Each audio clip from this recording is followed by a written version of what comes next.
Šiandien pas mus svečiuose garbingas ir lauktas svečias, tai Lietuvos teatro ir kino aktorius, teatro pedagogas, lietuvių dainuojamosios poezijos meno vadovas. Bandysiu atsiminti viską, ką ruošiausi apie jūs papasakoti. Renginių organizatorius, taip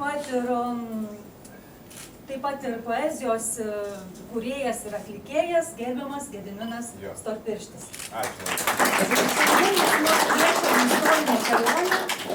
Pristatydamas gerbiamo humanitarinių mokslų daktaro Bučio knygą Lietuvos karaliai ir karalienės. Čia matote 3 knygos, kurias parašė daktaras, humanitarinių mokslų daktaras Algimantas Bučys. Mes šitas keliones pristatydami pradžioj 1 knygą, dabar kaip tik rudenį išėjo dar 2 tomis. Kaip sakė autorius, šita tema jau išsemta. Jis daugiau prie to nebegrįš. Tai mes su juo keliavom jau 5 metai.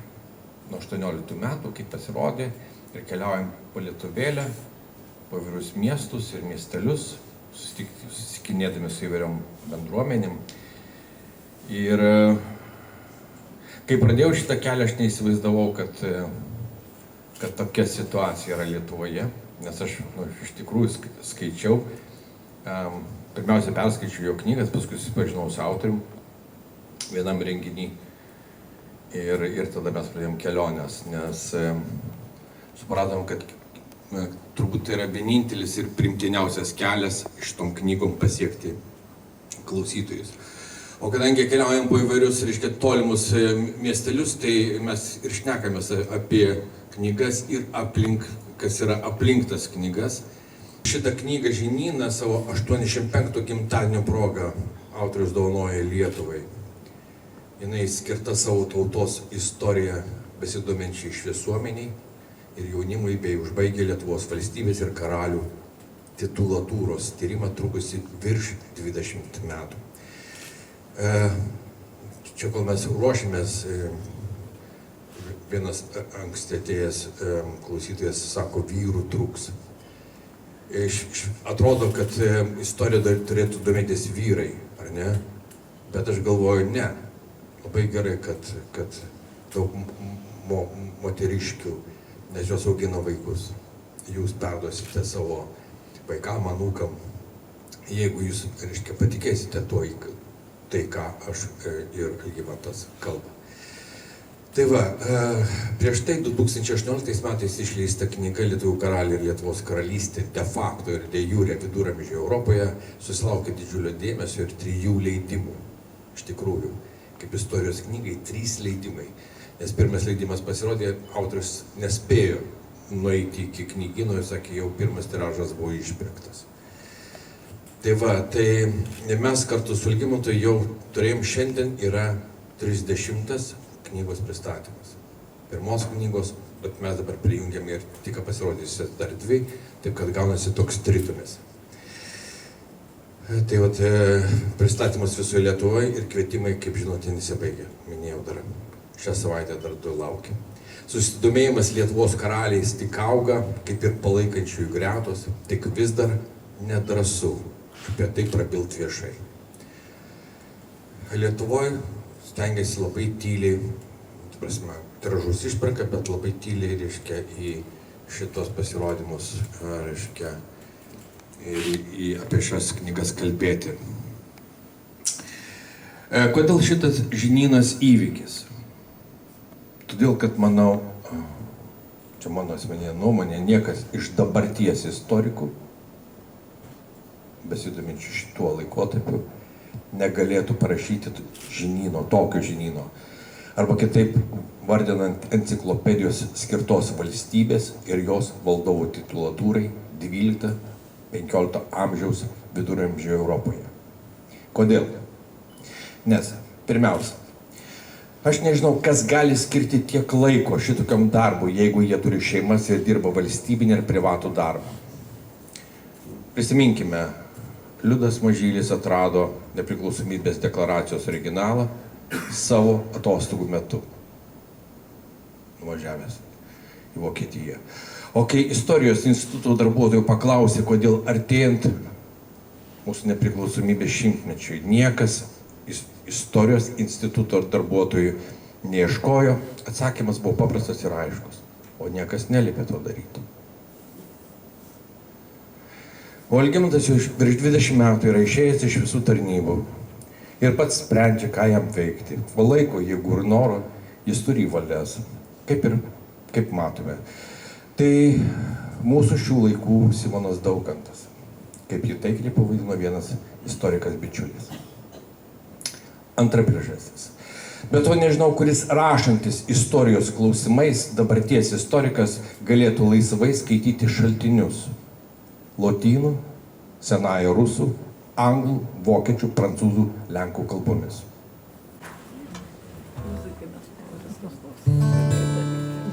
Almis Grybauskas.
Žaliausia žaizda, aprišta šviesia plaukiais takais,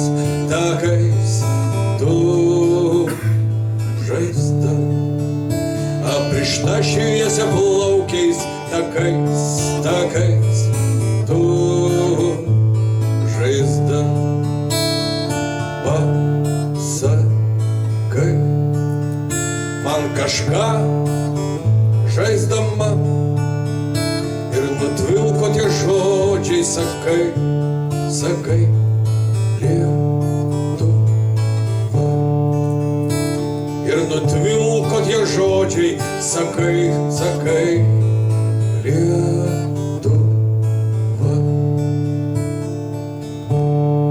Lietuva.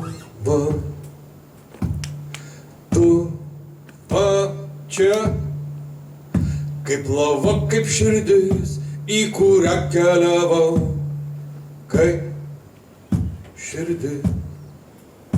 Kaip lava, kaip širdis, į kurią keliavau, kaip širdis. Kas tada mano bėgų atplėš, Lietuva pažiūrėk, o tu aš, Lietuva. Lietuva pažiūrėk, o tu aš, Lietuva.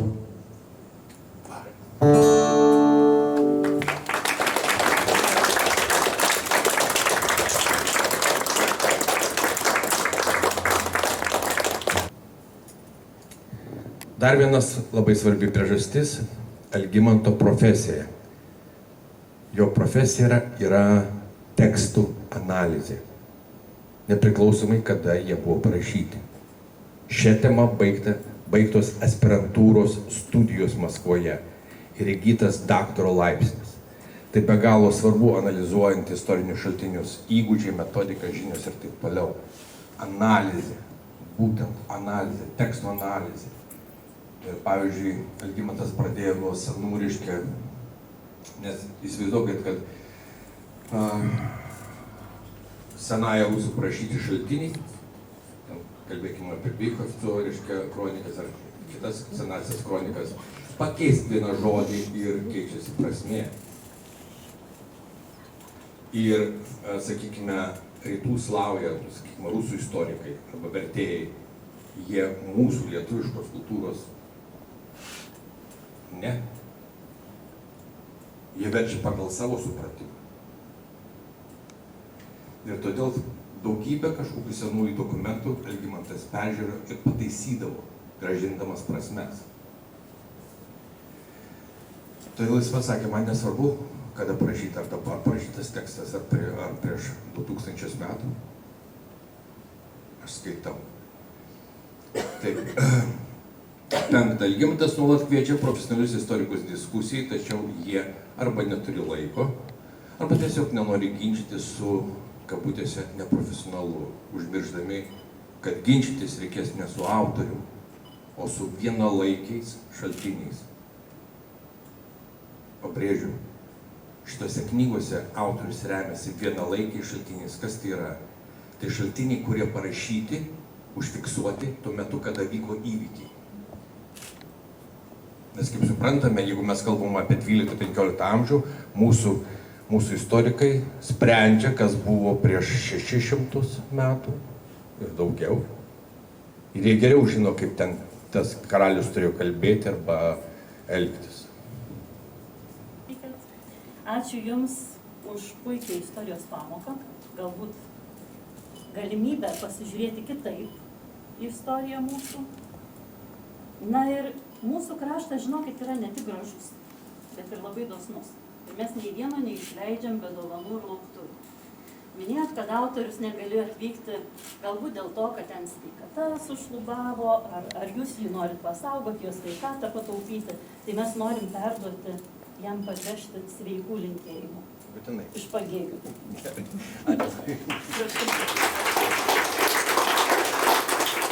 Mano rankose simbolinis gėlės žiedas mūsų visų vardu, tiesiog prisiminimui, atminimui iš mūsų krašto. Ačiū Jums labai už vakarą. Viena iš tokių miestelio kultūros vietų, kur dar gyva kultūra. Ne proginė, ne reprezentacinė, o tikroji. Tai be galo svarbi vieta kiekvieno miestelio širdį. Tai Dalia Saukaitytė ir daina, vadinasi, Aš pušis. Man truputėlį kartais keista, to pažinėjant, matyti, kas darosi su mūsų miškais. Miškas visada mus gelbėjo, visada. Nuo saulės, durpės mūšių. Vokiečiai keliaudavo tik žiemom, nes mūsų miškai ir pelkės klaidžios. Net dabar kai kuriem drąsiem, šiek tiek išgėrusim, turbūt kareiviam, tos pelkės nelabai aiškios. Va,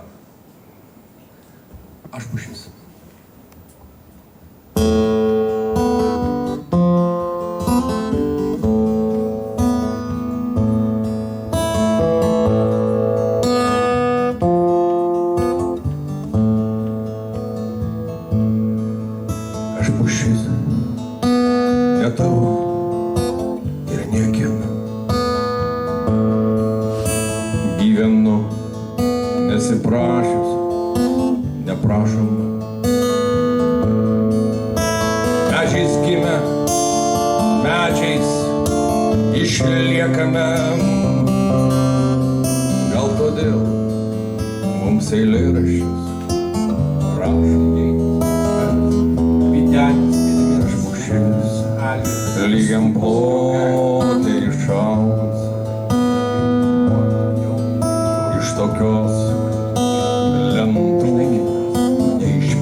jūsų akis, už jūsų dėmesį, už jūsų šypsenas, už tai, kad buvo čia.